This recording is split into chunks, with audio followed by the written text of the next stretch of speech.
7월 11일 화요일 아침 묵상 함께 해주신 여러분들 환영합니다.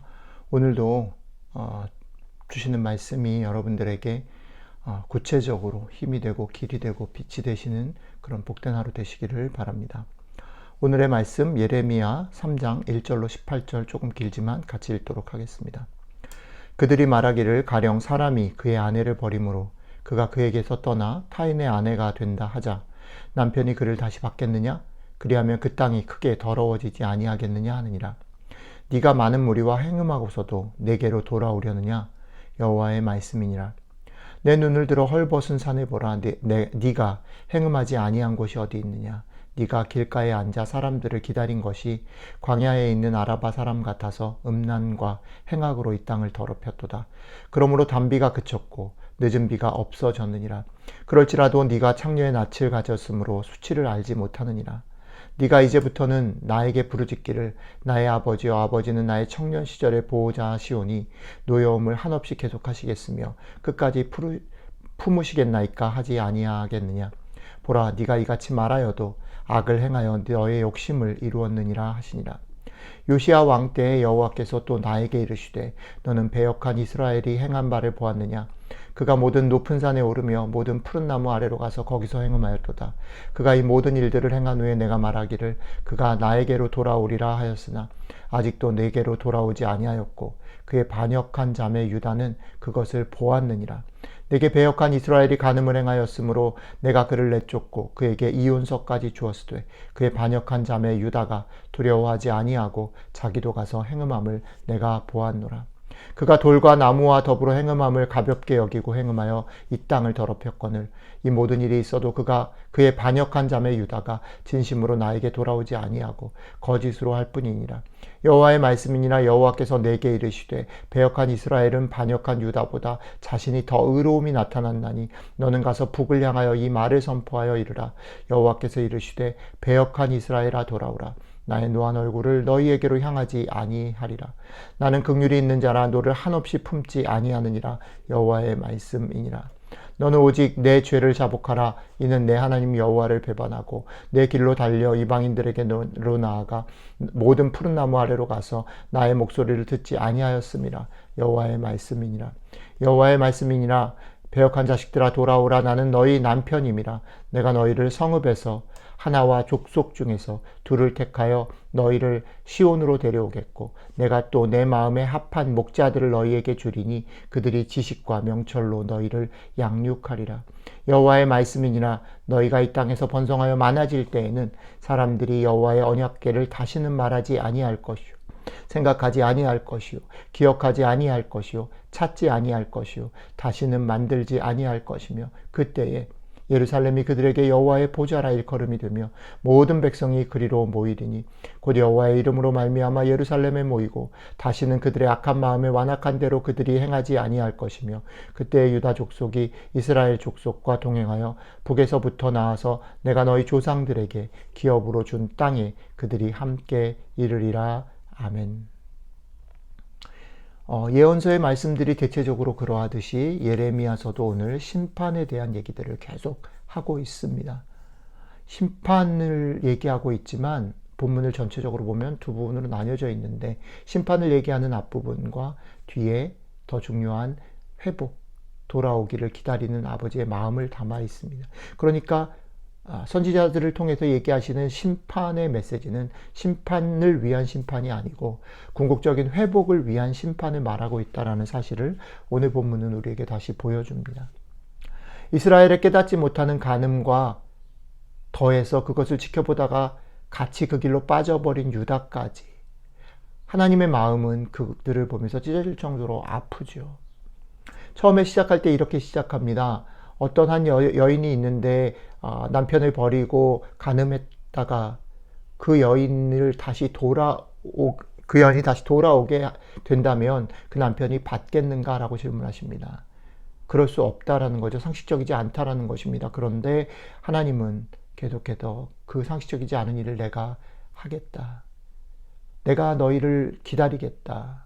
내가 너희를 용서하겠다. 받아주겠다. 돌아만 와라 라고 얘기하시는데 문제는 뭐냐면 그 일들을 위해서, 그걸 이해하게 하기 위해서, 깨닫게 하기 위해서 때로는 비를 그치게 하고 때로는 다른 나라에게 망해서 끌려가게 하는 그런 일들이 벌어짐에도 불구하고 그들이 깨닫지 못하는 거죠. 오늘 본문 가운데 또 하나 중요한 건 깨닫지 못할 뿐 아니라 그들이 깨닫지 못하는 삶 가운데서도 여전히 자꾸 주장을 하는 거예요. 하나님은 선하신 분이고 하나님은 은혜로우시고 하나님은 우리 백성을 하나님이시니까 에이 용서하시겠지 라고 얘기를 말로는 하는데, 하나님 말씀 뭐냐면 말로는 그렇게 하고 모양은 흉내 내는데 사실은 돌이키지 않는 거죠.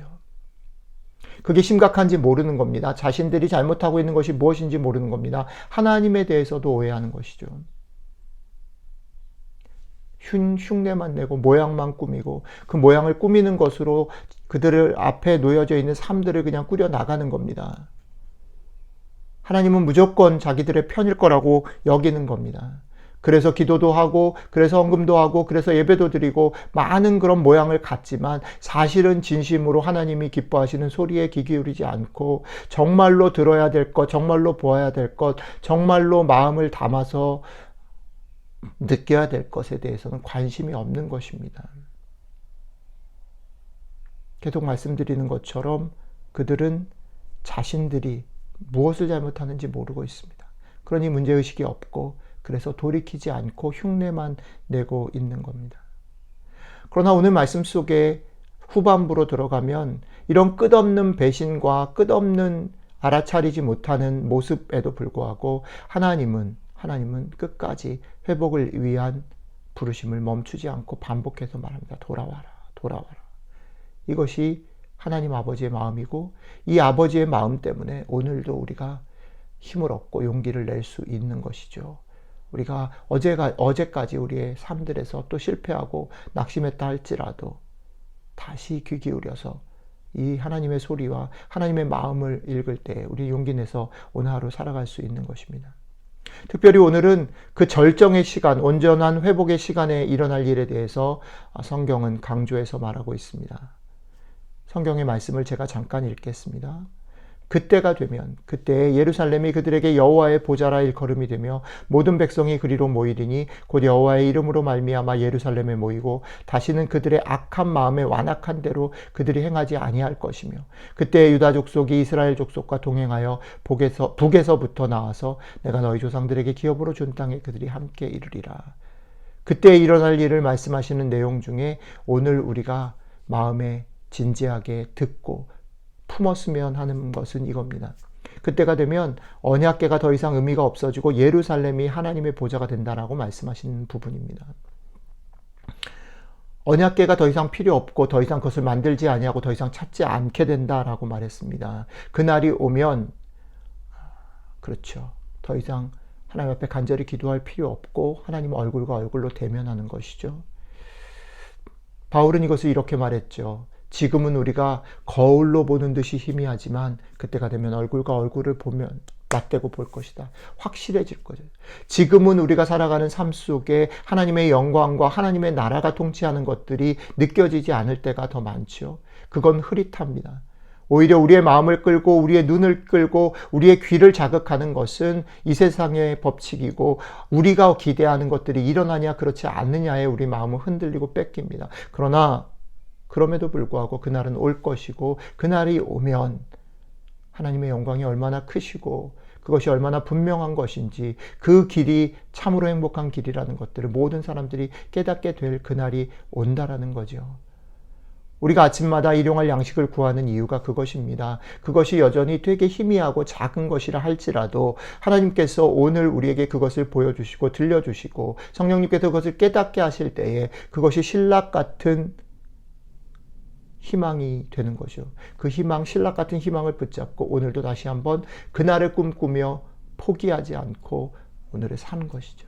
여러분들과 제가 오늘 이것을 품고 이것 때문에 힘을 내서 제가 늘 주장하는 대로 더 많이 칭찬하고 더 많이 듣고 더 많이 사랑하며 살아가시는 복된 하루가 되시기를 주님의 이름으로 축복합니다. 기도하겠습니다.